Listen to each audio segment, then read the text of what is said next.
I answer to the name Tumelo Juliana Nari.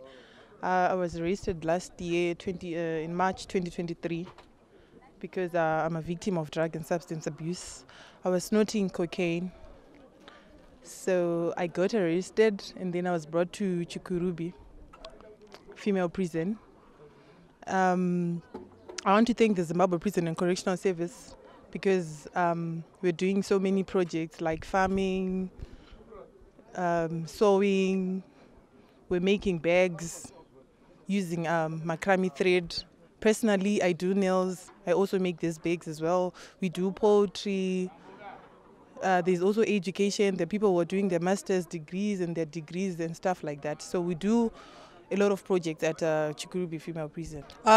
Basically, I would say a lot of things have changed because now I've learned that I can work using my hands because now I can do nails, I can make these bags. And then the other thing is that the addiction is also gone. I no longer have that craving to want to take cocaine anymore. So the addiction is gone as well.